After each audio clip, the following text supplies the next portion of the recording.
ఇస్తా అన్నాడు. ఇంక దీనికే దిక్కు లేకపోతే తల్లికి వంద నీకు 15,000 నీకు 15,000 నీకు 15,000 లేకపోతే ఇంకా నిరుద్యోగ భృతికి ఎక్కడ ఉంది? బూడిద. ఇంకా బూడిద. ఆదాయాలు లేకపోతే నిరుద్యోగ భృతి ఇస్తా అని మళ్ళా వాగ్దానం చేశాడు. అసలు చంద్రబాబు నాయుడు నేను తెలియకొడతాను, అసలు మీ వాగ్దానాలన్నీ రాత్రి పడుకునే ముందు బాగా నిద్రపట్టిద్దారు అన్నారు కదా. ఒకసారి ఏమి ఇచ్చామో ఏం చేసామో ఒకసారి మనన చేసుకుంటే నిద్ర పట్టదు, ఏం లేదు. ఇంకా శ్రీమద్ రమారమణ గోవిందే మీ కల వస్తుంది. ఇన్ని వాగ్దానాలు ఇచ్చి వాగ్దానాలు నెరవేర్చకపోతే మీకు ఏమి జరుగుతుందో తెలియగల వాళ్ళు మీకు గుర్తొస్తుందని కూడా ఈ సందర్భంగా నేను చెప్పదలుచుకున్నాను. ఇప్పుడైనా బుద్ధి తెచ్చుకొని సక్రమైన పరిపాలన చేయండి. కక్ష సాధింపులకు పోకండి. మీ కక్ష సాధింపులకు భయపడేవాడు ఎవ్వడు ఇక్కడ లేడు. మీరు జైల్లో పెడితే జైల్లో ఉంటారు, శాశ్వతంగా జైల్లో ఉంటారుగా. బాలాజీ, ఆయన పేరు బాలాజీ అప్ప, బాలాజీ గోవిందప్పని జైల్లో పెట్టారు, శాశ్వతంగా ఉన్నాడా? ఉంటాడా? రాడా? ఎవరైనా వస్తారు.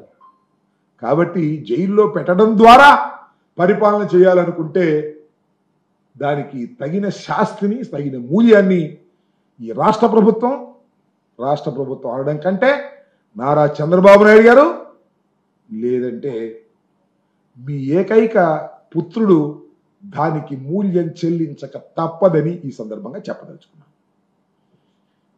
ఓకే.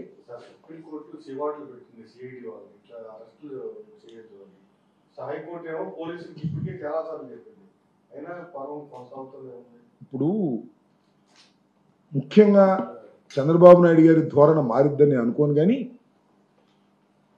ఏ ప్రభుత్వంలో అయినా పనిచేసేటటువంటి పోలీస్ వ్యవస్థ ఒక్కసారి ఆలోచించుకోమని మనం చేస్తున్నాం.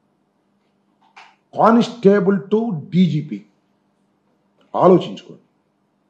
ప్రభుత్వాలు శాశ్వతం కాదు, అయితే డీజీపీ కూడా శాశ్వతం కాదులే, 2 సంవత్సరాలు వెళ్ళిపోతారు, అదే ఆయన ధైర్యం. చాలామంది ఐపీఎస్ ఆఫీసర్లు ఉన్నారు.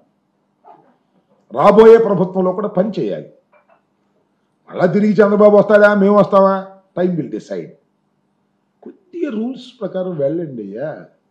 మనం చూసాం కదా, చిలకూరుపేటలో రజనమ్మ గారి కారులోంచి పట్టుకొచ్చాడు చొక్కా పట్టుకుని. ఏమైంది? 41 నోటీస్ ఇచ్చి పంపించాల్సిన కేసుకి అంత హంగామా చేయాలా? అంత హంగామా చేసి లాక్కొచ్చి తీసుకొచ్చి ఏం చేశావు?